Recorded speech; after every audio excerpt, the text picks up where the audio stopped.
Hey, you know what time it is. Time for some Buccaneers football talk on the Cannonballs podcast. Let's do this. I'm about to whip somebody's ass. Oh, I'm about to whip somebody's ass.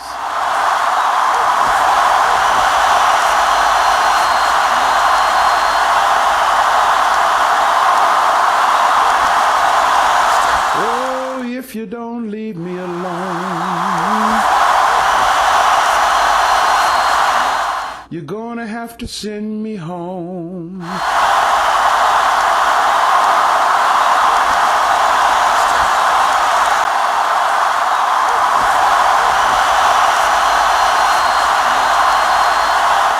Cause I'm about to whip somebody's ass.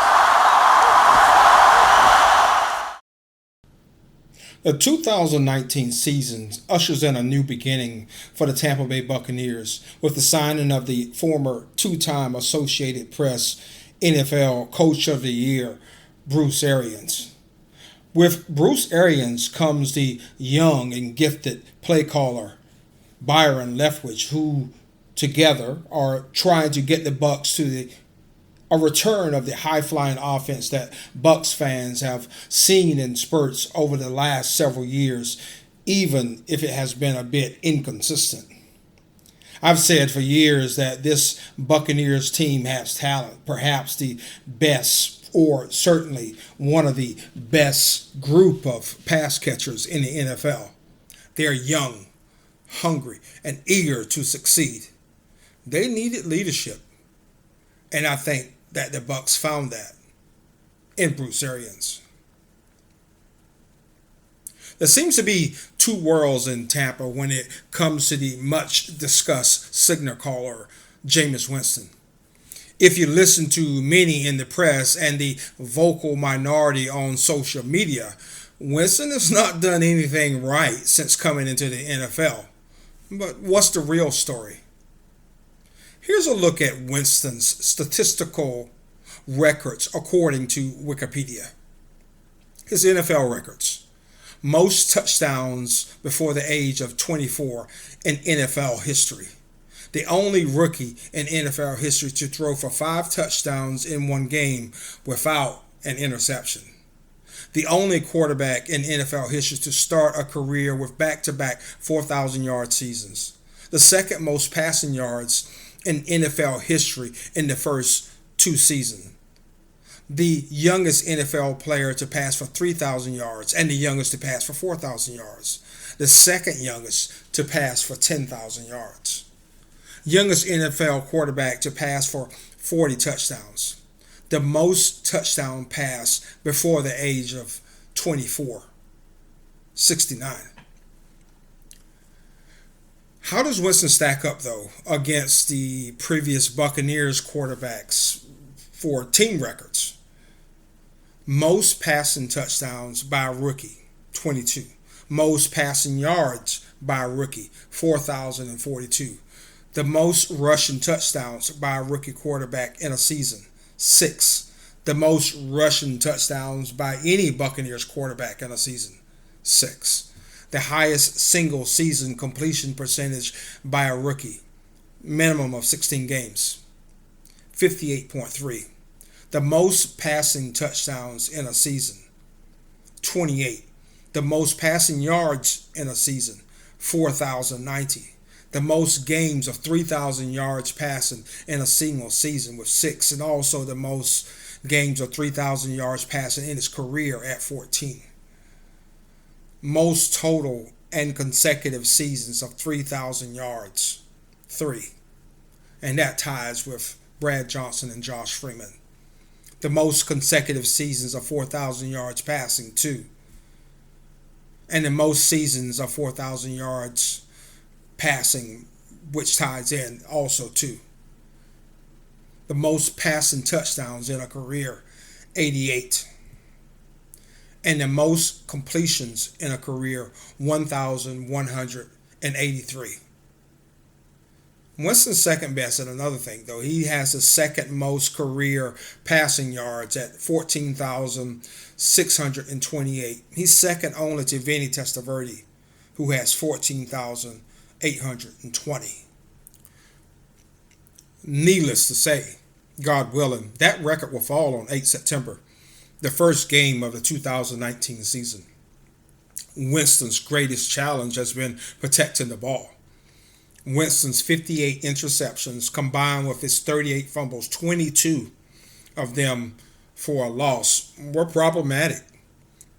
Although no quarterback turnovers happen in a bubble, meaning they are often related to a lack of protection, still, the quarterback is responsible for protecting the ball and limiting the number of turnovers.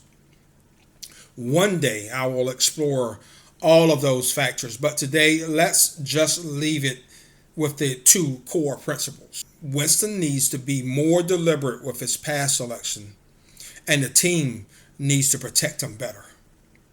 That's two ways to improve, either of which could produce significant gains.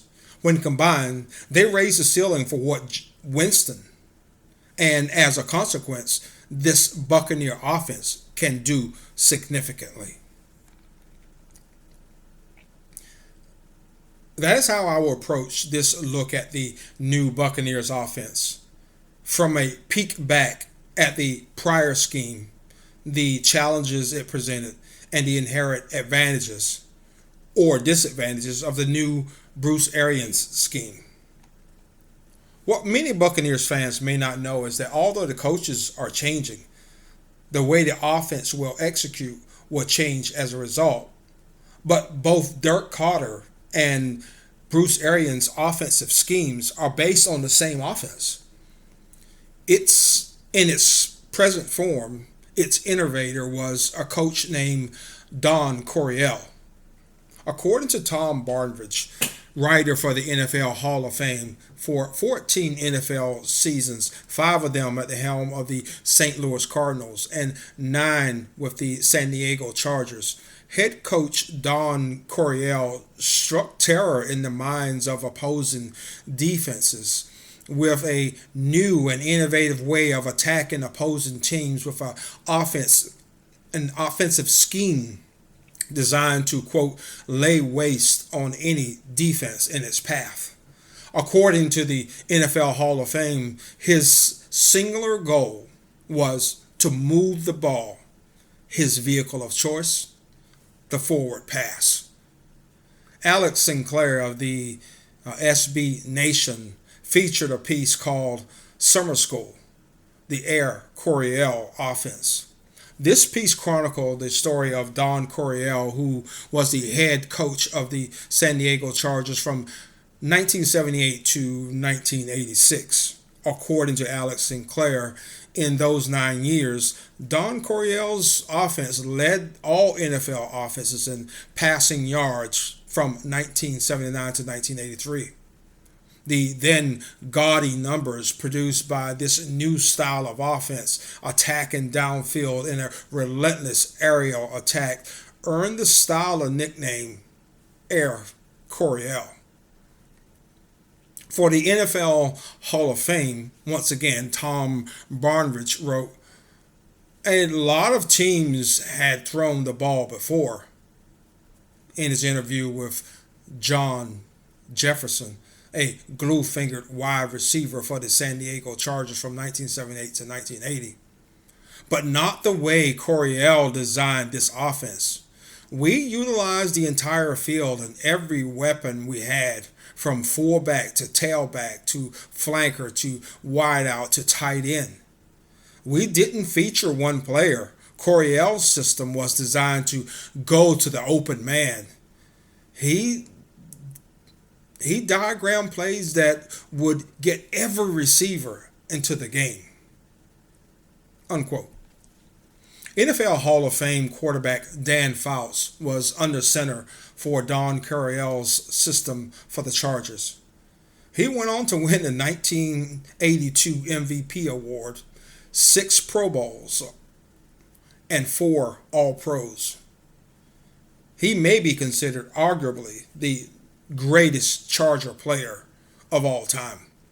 The Air Coryell concept seeks to gain the upper hand over opposing defenses by heavily relying on timing patterns to complete the pass. In this scheme, quarterbacks are targeting a specific spot on the field rather than targeting a specific receiver, a spot where the quarterback must trust that within this play, the receiver can get to that spot as the ball arrives.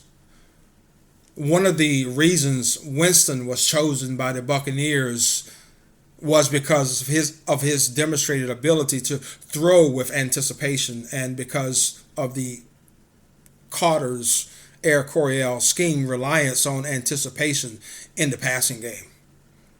The ability to throw receivers open is a special skill that unfortunately cannot be easily taught. It is an instinctual ability that you either have it or you don't. There are levels of proficiency that can be taught, but the pure passers for this system are born, not taught. I'll discuss that a little bit more later. Teams who deploy the Air Coryell based system have to find just the right quarterback, and it's not easy to do. Most of us are familiar with one quarterback who was made for this scheme, and he executed it perhaps better than anyone else in its short existence, relatively speaking. Back in 1994, a young quarterback had tried to make the NFL roster and stick with very little success. After some failed attempts, he was doing what countless others have after their dreams of cracking an NFL roster are crushed, and that is working a minimum wage job trying to keep a roof over their heads. After being cut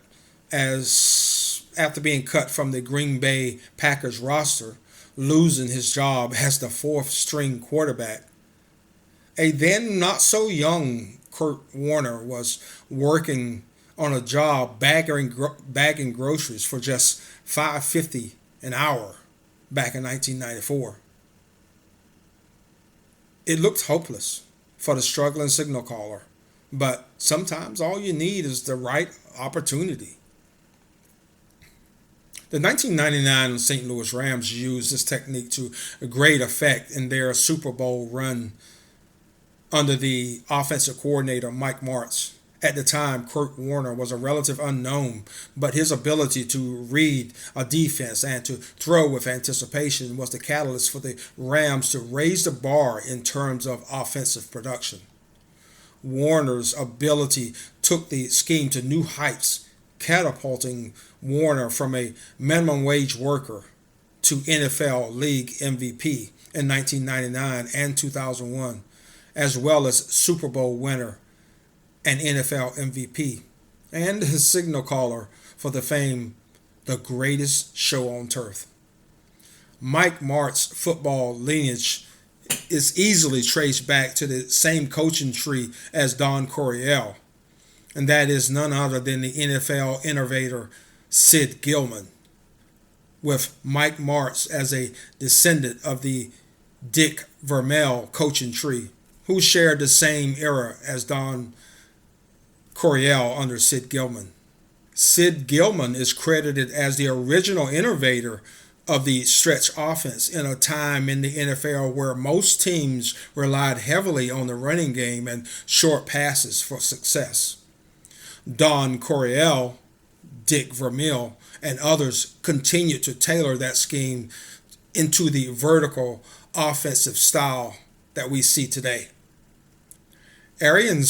Bruce Arians' coaching career is connected to the same Sid Gillman, this time via Chuck Noll, another close descendant on the inner ring of the original Sid Gillman coaching tree. Chuck Noll added Tom Moore to his coaching staff in 1977, initially serving as receivers coach. Tom Moore and Bruce Arians worked as one unit when the younger Arians served as quarterbacks coach for Tom Moore, who was the offensive coordinator for the Indianapolis Colts for one of NFL's greats, Peyton Manning. Tom Moore and Arians' roots are strong, as Tom Moore would go on to serve as assistant head coach and offensive consultant when Arians was a head coach for the Arizona Cardinals in 2013 through 2017. And he currently serves as special consultant in a role that's not completely clear, but is set to last until the start of the 2019 regular season with Bruce Arians. Moore has been coaching since 1961, so needless to say, his coaching experience is invaluable to Coach Arians, trying to turn around a franchise that has not made the playoffs in around a dozen years.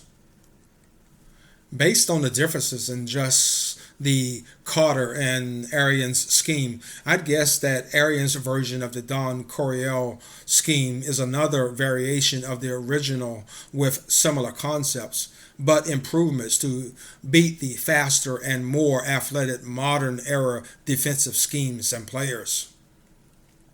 Moving back a bit in the timeline, while Martz had tremendous success as the architect of the greatest show on turf, he was not as effective as the offensive coordinator of the Chicago Bears in the 2010 and 2011 seasons. Some believe that it was Jay Cutler's inability to throw to a spot, the ability to throw with anticipation, that held them back as an offense. Throwing to a spot versus to a receiver is a skill set, as I mentioned before, a talent that can be taught, but it's easier said than done.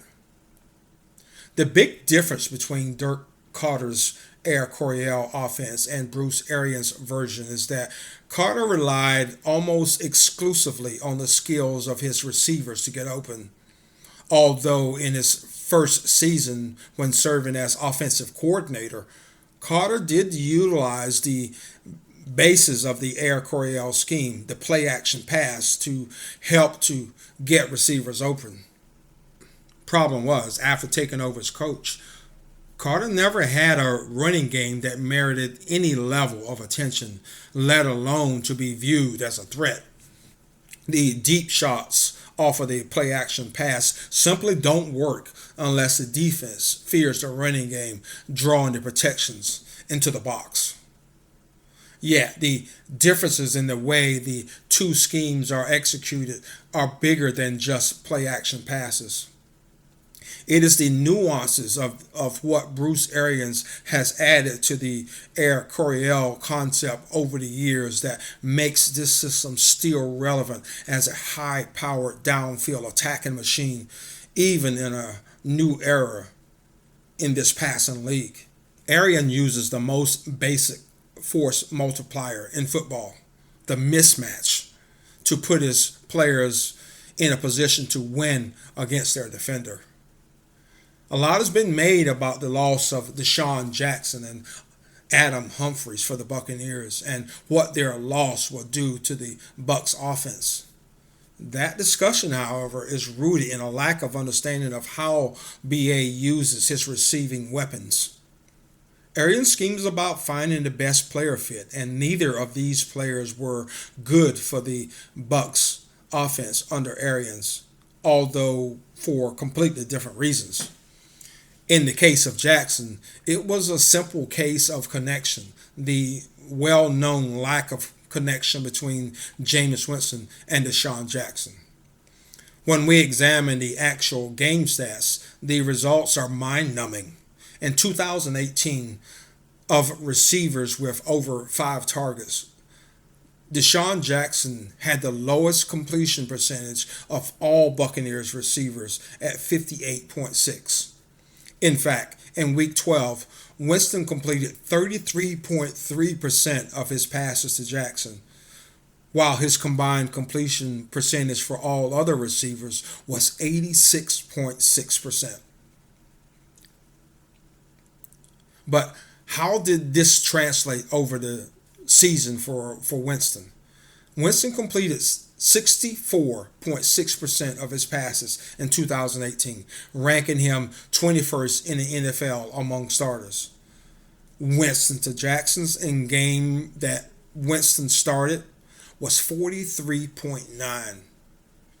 Remove just those passes to Jackson's in games that Winston started, and Winston's completion percentage would have been 67.6, which would have been good enough to have the 12th highest completion percentage in the NFL. How much did that significant drop in completion percentage hurt the team, stall drives, and cause them to miss scoring opportunities? We'll never know, but one thing is for sure, it hurt this team. Just as in the case of actual math, the perceived negatives of losing Jackson added to the negative of how the poor connection with Jameis Winston hurt offensive production, and the math equation becomes a negative plus a negative, which always equals a positive. It's the Bucs' gain in this math. Two negatives definitely equal a positive. Adam Humphries is a completely different story, however. Adam is a solid receiver, gritty, relentless in his drive to get open and catch everything thrown his way. The Bucs have to be proud of what they developed from an undrafted free agent to one of the top slot receiver prospects in the 2018 free agent market. But it was not Humphrey's price that kept him off of the team in 2019.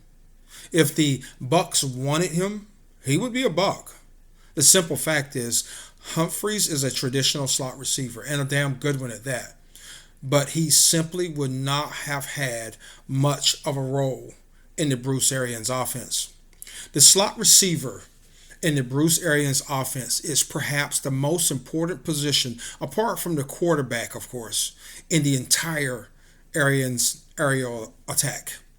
The slot receiver in the BA system is not just a slot receiver. In fact, slot receiver really does not even apply.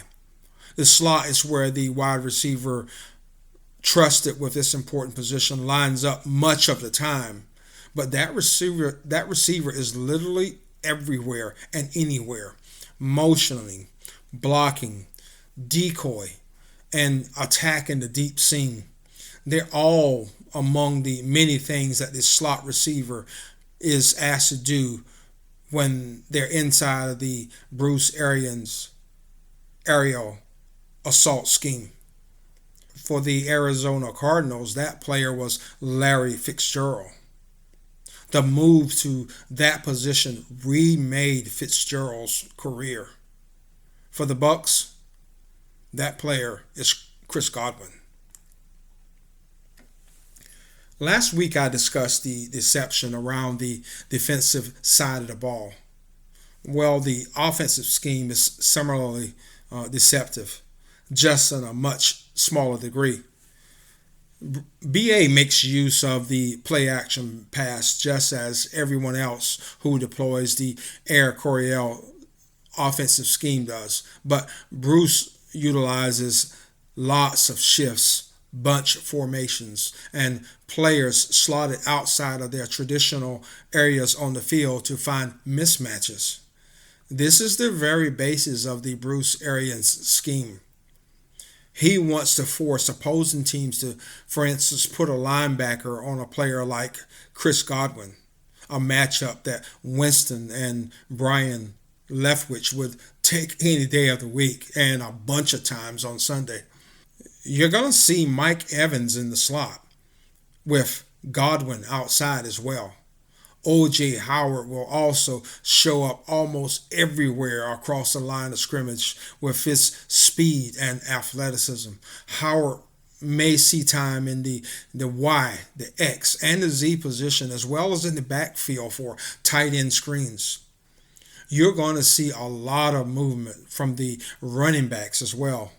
The ideal running back in the Bruce Arians scheme is comfortable running routes, lining up in the slot, or even flexed out wide, attacking the sidelines deep. If you can't catch the ball in this Bruce Arians scheme, you're not going to last long on this team as a running back. Gone, completely gone, are the days when receivers are giving little choice but to line up and beat their man to get open. Arians schemes players open.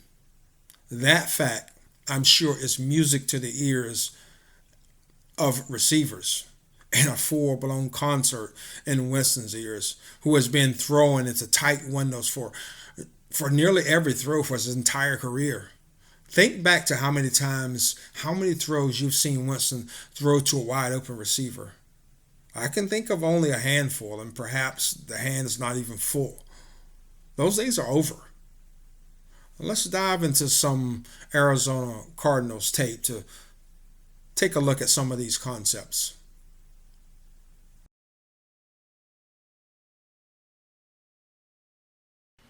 Without having a good look at all the player numbers while in their position, which is mostly impossible from this film, it is difficult to have all of these formations correct. So I apologize in advance if I can't distinguish between the receiver and tight end in any of these formations. This play illustrates a couple of different points. First of all, one of the things that I covered earlier is that the slot, whoever earns the slot role, which is slated to be Chris Godwin, is going to get a lot of action. It's going to get a lot of balls thrown at him. When Bruce Arians says that Chris Godwin will catch 100 balls, this is why. Because they throw at this position a lot. It's a decoy. In this case, it's motion. It's a place to send the defensive players' eyes. They have to react to this movement. So Fitzgerald is moving from one side of the offense to the other. You have two other wide receivers who are spread wide. And the second thing to note in this that I want to bring up is the fact that there's a tight end on this set. Bruce Arians used a tight end a lot. I don't know if it was based on deficiencies in this offensive line or what the rationale is, but the tight end is on the field a lot. And that tight end is in tight a lot. So it gives the appearance that he's there to block. So Fitzgerald goes into motion on this play.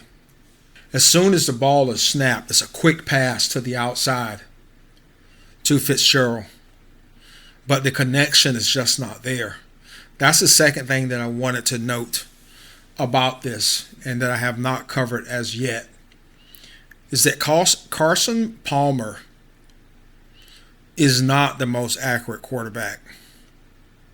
In fact, it's my opinion, based on I've probably watched a dozen of his games. Jameis Winston is much more accurate than Carson Palmer, especially on the intermediate and short routes. Carson seems to lack the touch and the precision close, although he gets spurts where he has a very, very, very good deep ball. So when he's hot, he's fantastic from intermediate to deep. But the short passes, the short outs, he tends to have a lot of problems in ball placement. And him and Fitzgerald did not have nearly the connection that Winston has with any of his favorite receivers, such as what he had with Adam Humphries, what he has with Mike Evans and Cameron Brate. This four receiver sets, trips left, looks like the Y tight end flex left, and the X and Z wide with Fitz in the slot outside of the tight end. It's common for the tight end and slot receiver to exchange positions inside or outside next to the tackle. The tight end is traditionally in line, but in Arians' scheme, they can appear in any position along the line: the X, the slot, the F, the Y, or the Z. This formation is designed to pressure the defense to fear the deep shot. The X receiver's slightly delayed route kept the safety home, which allowed the quick underneath pass to Fitz in the flats. Easy money. Fitz is in the inside slot this time, stacked with the X. 20 personnel, 2 running backs and no tight end. Notice how it draws the entire defense into the box. They must acknowledge the run, leaving them exposed on the outside. That's the dressing, but the real deception is that Fitz releases on a short stab route, drawing 2 defenders, leaving an easy pass for the X on an out route. This seems to be one of BA's favorite formations. They're in a 12 personnel package, which automatically signals potential run for the defense. This time to the strong side, where the tight ends are bunched strong side in trips with the slot. The bunch formation threatens pass as well. Either way, the strong side must get the attention from the defense. That's the decoy. The pass is a quick out to the weak side, although this is not a very good pass. A little more on that pass, and that was an easy completion. This is basically the same formation once again. There's so many different things that Bruce Arians does, from a few simple formations. There are a lot of different reads, and the quarterback is given a lot of latitude based on what he sees on the field. Once again, you have 3 stacked inside. Fitzgerald in the middle this time. And you have a wide receiver outside of him. A lone wide receiver in the X. Keeps the focus from one part of the field. When the receivers come out of the formation, out of their bunch set, the defenders have to pick one. The quarterback's job, find the open man. It's the easy pass over the middle.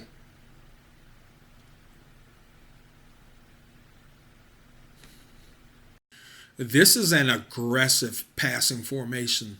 0-1 personnel, 4 wide receivers with 1 tight end, stacked receivers on the weak side. It forces the defense to empty the box. It spreads them out and makes them respect the potential for a shot at the end zone. Instead, from the slot, they take the fast, easy read and pass to Fitz underneath for the toss and catch. The extra effort got him the first down. This is a 2nd and 6 situation. Fitz flexed out to the X, 11 personnel. It's a 3 wide receiver set. Tight end in line makes the linebacker respect the run.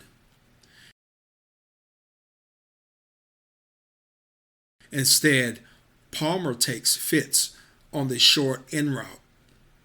This is another example of how play design can force teams to defend the entire field, and how it allows the quarterback to have multiple targets on any given play. This is a beautiful play design. They're in 11 personnel, trips right, loaded. The beauty of this play is the wide receiver's release at the snap. Each receiver has a slightly different release: a delay, a stutter step, and a go route up the seam from the slot. Attacking the seam is the very basis of the Arians attack, which is nice because Winston's throws to the hole and intermediate seam are some of his best throws. The drag route from the outside keeps the linebackers at bay, preventing them from breaking on the ball for what would be an easy pick six if timed correctly on this route. Still, this time, once again, there was a lack of connection between Fitz and Palmer, which is a bit difficult to understand. Once again, trips stacked, 11 personnel weak side. At the release, all three receivers run similar routes: an out route at the lower level, a comeback in the middle, and a corner in the third level. On the other side of the field, the running back runs an immediate curl inside, crossing the tight end's face, who was in line. The tight end ran an out route. There are targets on around 4 levels and in every area of the field, 3 of which had at least a couple of steps on their defender. This is how BA schemes playmakers open. When I first looked at this, I was a little bit thrown off by the fact that we're in 21 personnel here. You have 2 tight ends, but they're both lined up on the same side. You're going strong side, heavy. You have Larry Fitzgerald, but this time he comes in motion. This would look very much like a run to the strong side for the defense. And where they're leaning heavy to that side with all of these defenders and the safety coming up into the box to that side gave the impression that that's where they believe that the run was going. That wasn't it at all. Instead, you had the running back leaking out to the weak side.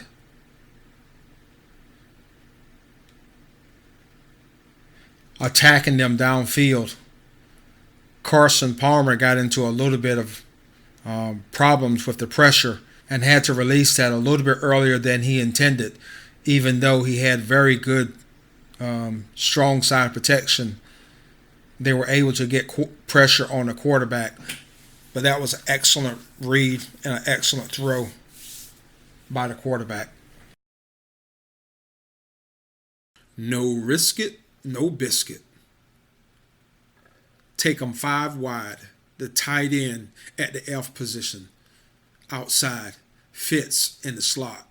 Empty set with the smaller receiver or running back, I don't know which, in the Y. And the Z out wide. This is the Arial assault formation.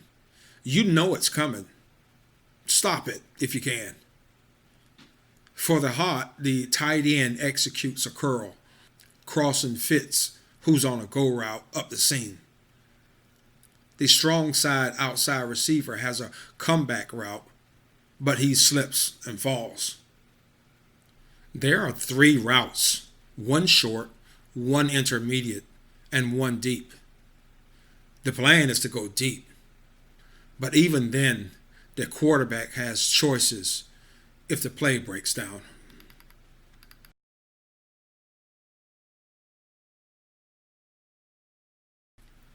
This 11 personnel set is also designed to take the top off wolf in sheep's clothing, the very core philosophy of the Arians offense. This is a basic looking 11 personnel set. The tight end in the Y position, in tight, the slot a bit outside, with the X and the Z wide. However, it is after the snap that the fun begins. The tight end immediately releases, attacking the seam with a deep post, which forces the 2 deep safeties to stay home until they know where the ball is going. The running back immediately releases to the middle of the field, the quick out or hot reads if there's trouble in the pocket. The X is on a go route. That would be Mike or Scotty Miller on that play, I assume, taking the top off on a relatively safe deep shot where they would be one on one in coverage. This is the money shot. Great play design that still incorporates targets at least three levels. If you can't catch the ball, you're not going to last long as a running back in the Bruce Arians offense. I took this shot because it was the only one that I could see that the running back is still in motion to the outside from the backfield. BA uses his players all over the field, once again creating mismatches. This 2nd and 19 play is an easy pass in an unlikely screen. This play results in about half of the yards that they needed for the first down, leaving them in third and manageable. I love this play design. It's the height of deception. The cards are in a heavy set, 12 personnel. Once again, with the tight ends stacked to the strong side.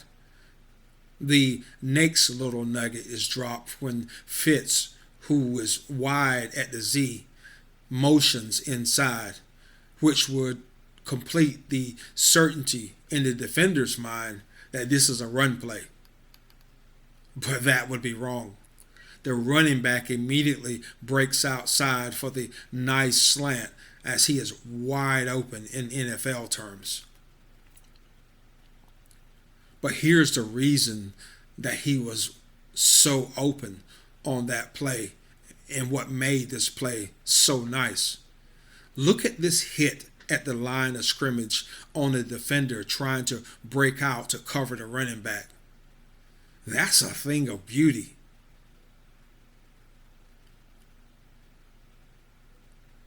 That running back catch the ball, make the safety miss, and there would have been nothing between him and the pay dirt but green grass.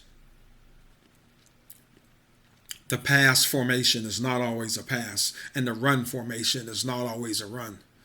This 10 personnel, one running back, no tight end set shows pass, especially as the X receiver takes off into the backfield, which demands attention from the linebackers, pulling them out of the center of the box. And that just turns out to be the exact area of the field that this play was designed to attack. The quarterback motions the jet sweep, but hands the ball off to the running back, who hits a huge hole that the defense voluntarily opened down the middle of the field, all because they correctly read their keys.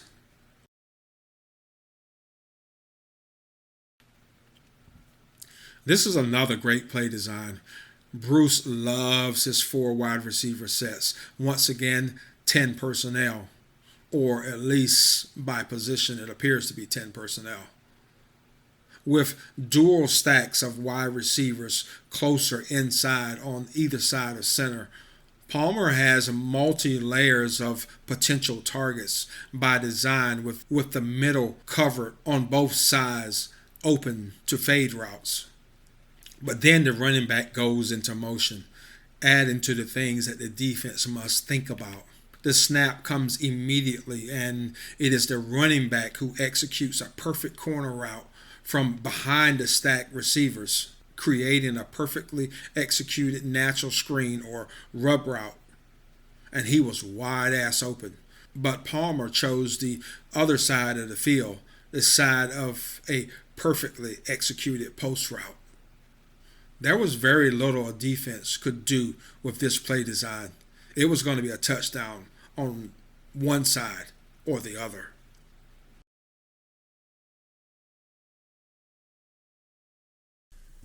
The Buccaneers are arguably the fastest and most versatile group of pass catchers in the NFL. When you look at the speed on this team, led by Mike Evans, or Zilla, at a 5.43 time. And he's seconded by Chris Godwin at 4.42. You really start to get into the speed when you consider Brashard Perriman 4.24, Scotty Miller at 4.30, and O.J. Howard, a tight end, at 4.5140. This was just a mind-numbing time for a man of his size. And then Ronald Jones completes the group, competing out of the backfield, contributing a 4.4840. That's a formidable speed threat at all levels, coming in at a blazing fast 4.41 composite time as a unit. In fact, in terms of speed, only one team that I can think of even comes close, and that's the Kansas City Chiefs, with players like Tyreek Hill, Mecole Hardman, Travis Kelce, Sammy Watkins, Chris Conley, and Kareem Hunt out of the backfield for composite 40 time that's just 3/100ths of a second slower at 4.44. One of the greatest challenges that Winston has faced since being drafted is the fact that he had very little help in terms of yards after the catch, or YAC. In fact, since 2016, Winston has thrown the ball further to complete his passes than any other NFL quarterback, minimum of 500 attempts. This according to Next Gen Stats. To take that one step further, since 2016, Winston has led the NFL in air yards, a minimum of 300 attempts. This according to Steve Palazzolo, who tweeted Winston's completion percentage as air yards. As you can see here, Winston's lowest completion of air yards is higher than any other quarterback for the entire period. Winston's high of 68.9% of all yards being through the air instead of YAC is a full 5% higher than any other quarterback for the same period. Mike Evans has been the target of a bit of criticism for his low YAC number, and some of it is warranted, but still, most of Mike's struggles with YAC has been the same reason Winston has struggled with YAC, and that is the play design. Carter's system, as I pointed out earlier, was not designed to scheme players open. The receiver's separation from the defender as the ball arrived largely determines how much of an opportunity the receiver has to gain yards after the catch. It is exceedingly rare for Mike to have single coverage, let alone to be open due to play design. Bruce Arians' offense has scheming players open as its core principle. I expect Mike's YAC to increase in 2019. Add the big play ability of Brashard Perriman and Scotty Miller, coupled with the dramatically increased use of running backs as receivers, and you will likely see a significant uptick in Winston's total YAC percentage and the team's total offensive numbers. Add more shorter, high percentage throws underneath and in the backfield, putting the ball in playmakers' hands early. That should dramatically improve Winston's completion percentages as well. For a perfect example of what a good pass-catching running back can do for quarterback's completion percentage, look no further than our own division. Everyone knows that Drew Brees is an amazing arm talent, arguably the best that's ever thrown the pigskin. But even Brees was made significantly better when he got the dynamic duo of Kamara and Ingram in his backfield. In 2016, Drew Brees passed for 5,208 yards, 37 touchdowns with 15 interceptions, and completed 70% of his passes, but went only 7-9 for the third straight year. In 2017, the Saints added Kamara to Ingram in their backfield, and Breeze's passing yards and touchdowns dropped. He only had 4,334 yards and 23 touchdowns, but his completion percentage increased to a career high of 72%.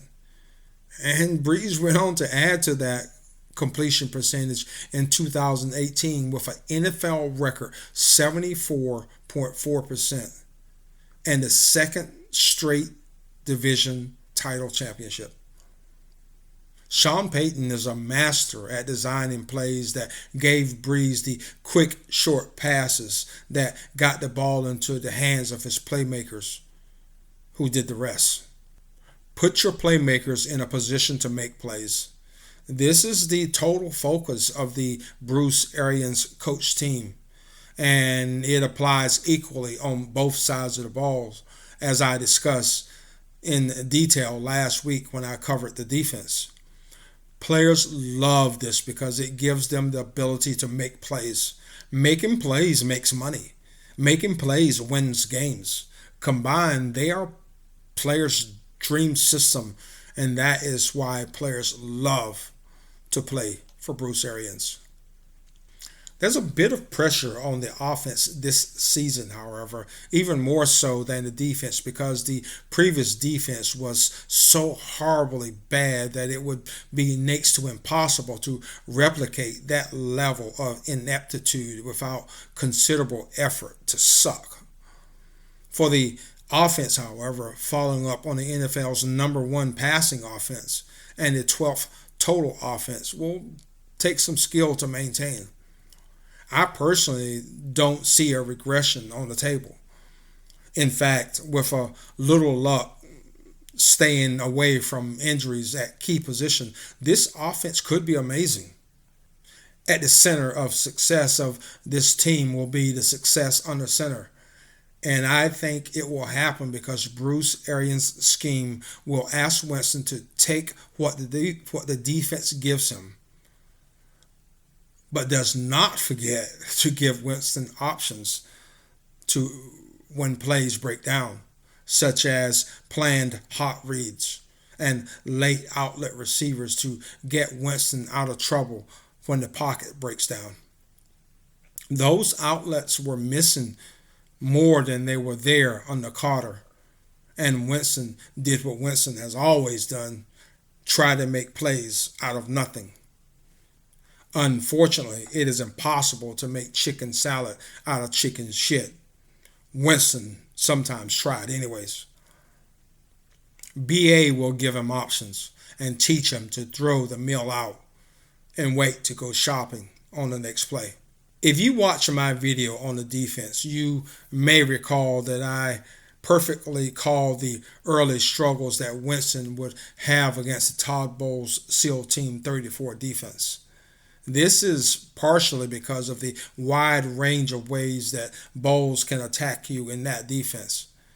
But secondly, what was not covered is the huge amount of responsibility that Arians' offensive system puts on the quarterback. There are a number of reads built into most plays to give the quarterback maximum flexibility to go to the open receiver based on what he sees in the defense. Winston is becoming accustomed to the looks he gets from the Todd Bowles defense, but he still has not seen other schemes while under center in this offense. Winston will get tricked again. He will have a game or two early on when he will have interceptions, likely more than one, because this offense takes time to master. When Carson Palmer started out in this offense, in his first 8 games under center, he threw 10 touchdowns and 14 interceptions. In his second 8 games, Palmer threw 14 touchdowns and 8 interceptions. In 2014, the follow-up, he was injured, but he had 11 touchdowns and 3 interceptions in his 6 games that he played. On pace, that would have been on pace for 29 touchdowns and 8 interceptions. The following year, 2015, the third year in the system, or really not even the third year based on the number of games played, Palmer threw for 35 touchdowns and 11 interceptions in 16 games. I think that Winston is a better arm talent than Palmer and thus may have a higher ceiling. But I would not be surprised at all if there is a handful of early struggles as Winston and Leftwich get used to each other.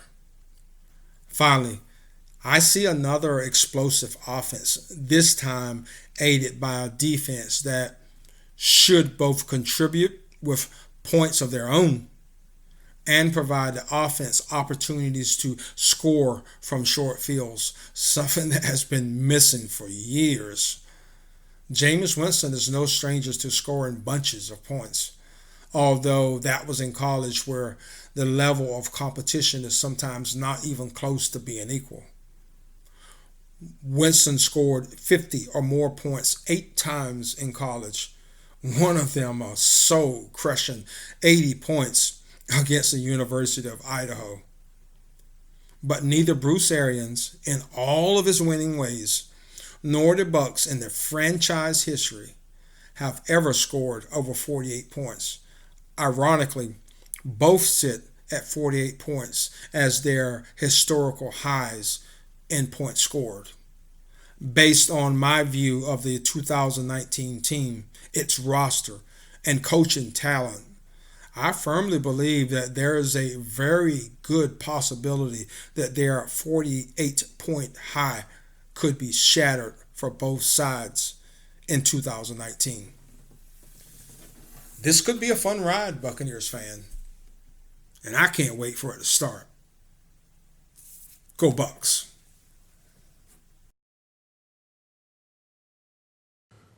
I'm not about building.